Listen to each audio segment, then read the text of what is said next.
সুন্দরবনের হিঙ্গলগঞ্জ ব্লকের স্বরূপকাঠি, দুলদুলি ও সন্দেশখালীর একাধিক এলাকায় ভরা কোটালে নদীর জল বিপদসীমার উপর দিয়ে বইছে।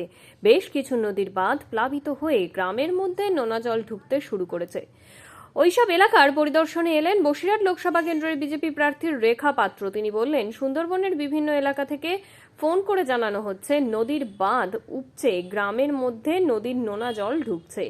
তারই কারণে বেশ কিছু মাটির বাড়ি ভেঙে পড়েছে। তাই তাদের সঙ্গে দেখা করে একটি হেল্পলাইন নাম্বার দেওয়া হলো। কারো কোনো অসুবিধা হলে ফোন করলে তাদের পাশে সমস্ত রকমভাবে সহযোগিতার হাত বাড়িয়ে দেব। গোটা সুন্দরবন জুড়ে দমকা হাওয়া ও বৃষ্টির ফলে প্রশাসনের তরফ থেকে সমস্ত ঘাটের ফেরি ও ভেসেল পরিষেবা পুরোপুরি স্তব্ধ রাখা হয়েছে। যে নদীর জলস্তর বেড়ে যাওয়ায় নদীতে পারাপার হওয়া পুরোটাই ঝুঁকিপূর্ণ, তাই এমন সিদ্ধান্ত। রেখা পাত্র আরো কি বললেন শুনে নিন।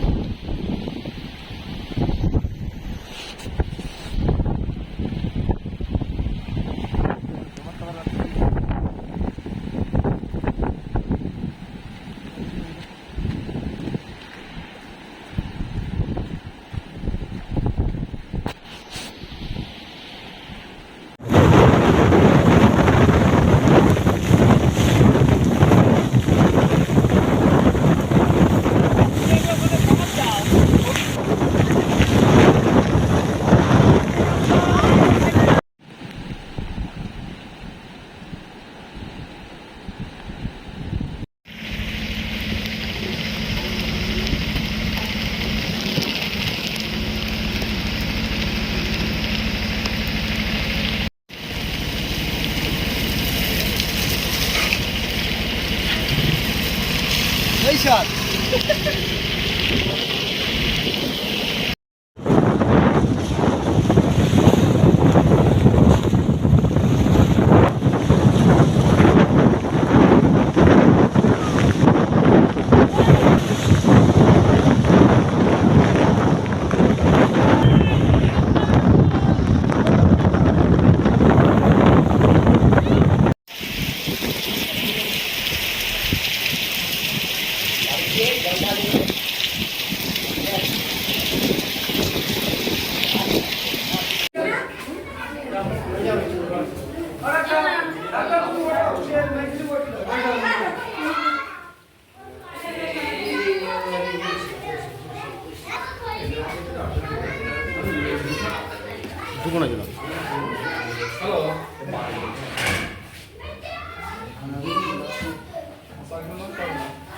ওই দুলদুলি পাড়ার থেকে 2-3 জায়গা থেকে আমাদের ফোন করেছিলেন।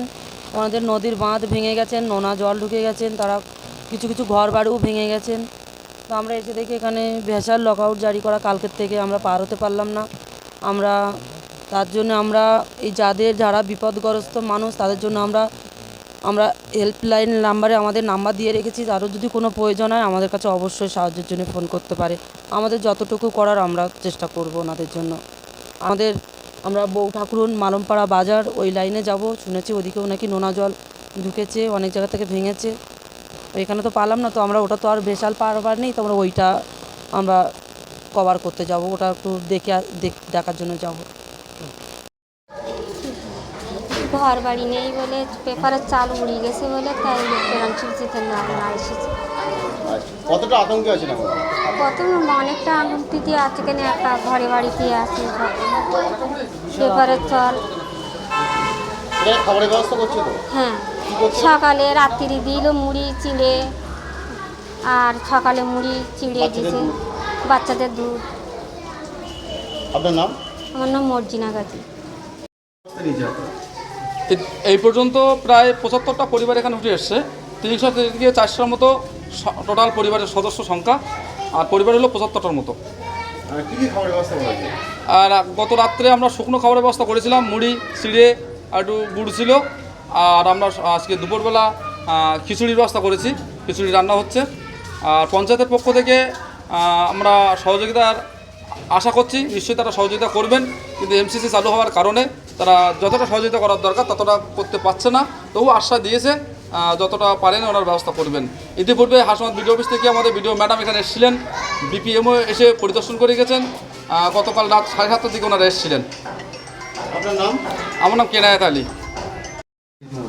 আমরা বিশাল আতঙ্ক আছি, কালকে থেকে ঝড় হয়েছে ভীষণ। আমাদের এই বাচ্চাদের নিয়ে আমরা এই তেরানি উঠেছি। এখানে কি কি ব্যবস্থা করা হয়েছে খাবার? এখানে কালকের শুকনো খাবার দিয়েছিল রাত্রে, আর এখন সকালেও দিয়েছিল, এখন ভাতের ব্যবস্থা করেছে আমাদের মেম্বার। বাচ্চাদের দুধের ব্যবস্থা করেছে? বাচ্চাদের দুধের ব্যবস্থাও করবে। কি চাইছেন? সরকারে আমাদের পাশে সাথে দাঁড়ায়, কোনো সুযোগ সুবিধা আরও ভালো হয়। এমনিতে খাবারের ব্যবস্থা করেছে আপনাদের? হ্যাঁ, খাবারের নদীপথের অবস্থা কেমন আপনাদের দিকে? খুব খারাপ নদীর ব্যবস্থা। কাজ চলছে তো? হ্যাঁ, কাজ চলছে। আপনার নাম? রেহানা বিপি। খুব ভয়েতে আছে, কেন? এই ঝড় বৃষ্টি দুর্যোগ মাথায় পেপারে চাল টাল সব উড়ি পুড়ি যাচ্ছে, তার জন্য। নদীর ধারে তো বাস করতে হবে। হ্যাঁ, নদীর ধার খুব খারাপ, এখানে সব ভেঙে চুরি যায়। বাঁধের অবস্থা? বাঁধের অবস্থা খুব ভালো না। কাজ তো করছে? হ্যাঁ, কাজ হচ্ছে।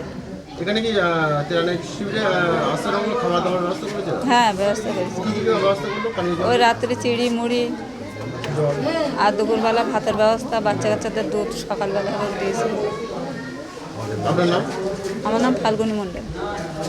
আপনার রাজনীতি, আপনার আওয়াজ, বাংলার খবর। নজর রাখুন বাংলা খবরে।